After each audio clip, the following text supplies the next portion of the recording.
स्वागत है। आज हम नक्स वोमिका पर बात कर रहे हैं। ये होम्योपैथी में एक काफ़ी जानी मानी दवा है। हाँ बिल्कुल। हमारे पास जो जानकारी है वो इसके कई पहलू दिखाती है, मतलब एक व्यक्ति का पूरा सफ़र कह सकते हैं। सही है।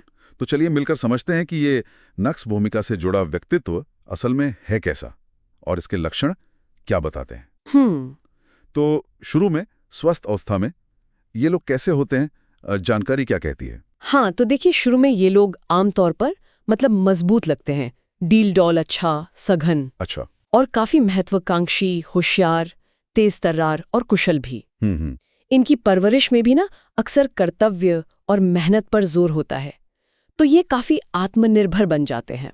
अच्छा, मतलब प्रैक्टिकल ज्यादा, किताबी कम। हाँ बिल्कुल, व्यावहारिक बुद्धि ज्यादा होती है। इसीलिए मैनेजर, व्यापारी, अकाउंटेंट ऐसे पेशों में ये सफल होते हैं, मतलब जिन्हें हम कह सकते हैं उत्कृष्ट मेहनती कर्मचारी। हाँ, ये तो हुई अच्छी बात, लेकिन फिर हाँ, यहीं से बात थोड़ी बदलती है। देखिए, दिक्कत तब शुरू होती है जब यही अच्छे गुण जैसे महत्वाकांक्षा या कुशलता वो हद से ज्यादा बढ़ जाते हैं। वो अपनी काबिलियत के मालिक नहीं रहते, बल्कि उसके गुलाम बन जाते हैं एक तरह से। मतलब महत्वाकांक्षा हावी हो जाती है, हर वक्त आगे बढ़ने की। बिल्कुल, जीतने की, सबसे आगे रहने की, और नतीजा व्यक्ति वर्कaholic बन जाता है। काम में इतना डूब जाता है कि सेहत, रिश्ते सब पीछे। तो ये आर्सेनिकम या फास्फोरस से अलग कैसे है? उनमें भी तो कुछ ऐसा होता है। हाँ, पर फर्क है। आर्सेनिकम या फास्फोरस ज्यादा जिम्मेदारी या मुकाबले से शायद कतराएं, लेकिन नक्स वाला नहीं। और नक्स की जो फेस्टिडियसनेस है ना, फेस्टिडियसनेस मतलब हर काम परफेक्ट करने की धुन। हाँ वही, कुशलता और सटीकता, पर ये प्रदर्शन से जुड़ी है। ये आर्सेनिकम की तरह सफाई या व्यवस्था की गहरी अंदरूनी चिंता नहीं है, वो असुरक्षा से आती है। समझ गया। तो मतलब जब काम का दबाव बढ़ता है तो ये लोग रुकते नहीं, बल्कि और जोर लगाते हैं। बिल्कुल, हार नहीं मानते। उन्हें लगता है बस और मेहनत करो और मेहनत करो, सब संभाल लेंगे। और फिर इस दबाव को झेलने के लिए हाँ, यहीं पर वो बाहरी चीजों का सहारा लेने लगते हैं। बहुत ज्यादा कॉफी, सिगरेट, शराब या फिर दूसरी नशीली दवाएं, कभी कभी सेक्स का भी जरूरत से ज्यादा इस्तेमाल। अच्छा, और जानकारी ये भी कहती है कि ये इन चीजों के प्रति ज्यादा संवेदनशील होते हैं, मतलब असर भी ज्यादा होता है। हाँ बिल्कुल सही, ज्यादा संवेदनशील होते हैं और बुरे असर भी ज्यादा झेलते हैं। और आपने सेक्स का जिक्र किया। हाँ, यौन इच्छा बहुत तेज हो सकती है और व्यवहार कभी कभी अनैतिक भी, मतलब सामाजिक सही गलत की परवाह किए बिना। लेकिन अंत में इसका नतीजा क्या होता है? अंत में थकावट और बाद के स्टेज में नपुंसकता तक की स्थिति आ सकती है। ओह, तो ये सारी उत्तेजना, ये बाहरी चीजें, इनका असर शरीर पर भी पड़ता होगा? हाँ बिल्कुल पड़ता है, खास तौर पर पेट और नर्वस सिस्टम पर। पूरा नर्वस सिस्टम जैसे ओवर सेंसिटिव हो जाता है। ओवर सेंसिटिव मतलब जरा सी रोशनी बर्दाश्त नहीं, हल्का शोर या गाना भी नहीं, सब कुछ चुभता है। केंट का एक जिक्र है इस बारे में। एक व्यापारी जो देर रात तक काम में लगा है, छोटी छोटी बातों में उलझा है, घर आकर भी दिमाग शांत नहीं। हाँ, नींद नहीं आती होगी। बिल्कुल, रात को सो नहीं पाता, सुबह 3 बजे जाग जाता है, फिर बस सोचता रहता है। सुबह देर से नींद आती है तो भी थका हुआ उठता है। और शारीरिक स्तर पर पेट की समस्याएं? हाँ वो भी, और उसमें एक अजीब सी विपरीत क्रिया दिखती है। विपरीत क्रिया? जैसे मान लीजिए पेट खराब है, उल्टी की जोरदार इच्छा है, पर सिर्फ कै का एहसास होता है, उल्टी होती नहीं, उसे रैचिंग कहते हैं। अच्छा। या जैसे पेशाब की तेज हाजत है, पर जोर लगाने पर भी बूंद बूंद ही निकलता है। या कब्ज में भी ऐसा ही। तो ये लोग अक्सर पेट की दिक्कत लेकर ही डॉक्टर के पास जाते होंगे। हाँ, गैस्ट्राइटिस, अल्सर। हाँ, बहुत आम है। और जो दवाएं मिलती हैं वो अक्सर लक्षणों को दबा देती हैं, पर जो मूल कारण है वो बना रहता है। तो ये जो इतना दबाव है काम का, उत्तेजना का, ये स्वभाव पर भी तो असर डालता होगा, मतलब चिड़चिड़ापन, गुस्सा। अरे बहुत ज्यादा। व्यक्ति बहुत अधीर और गुस्सैल हो जाता है।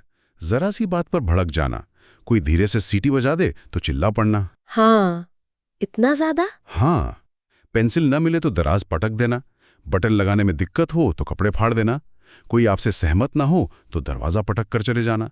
मतलब जरा भी विरोध बर्दाश्त नहीं होता। और जानकारियां ये भी इशारा करती है कि ये हालत ये और बिगड़ सकती है, हिंसा तक। हाँ, ये चिंता की बात है।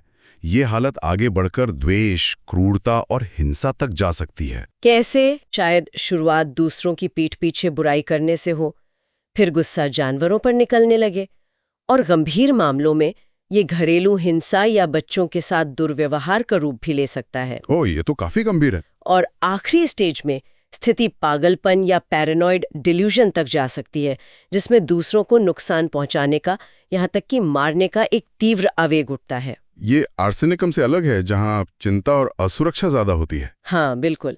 नक्स वाला व्यक्ति है तो आत्मनिर्भर, जुनूनी, कुशल, पर साथ ही चिड़चिड़ा, आवेगी और गुस्से वाला भी। कुछ और खास लक्षण हैं नक्स वोमिका के, आमतौर पर दिखने वाले? हाँ, कुछ और बातें भी हैं।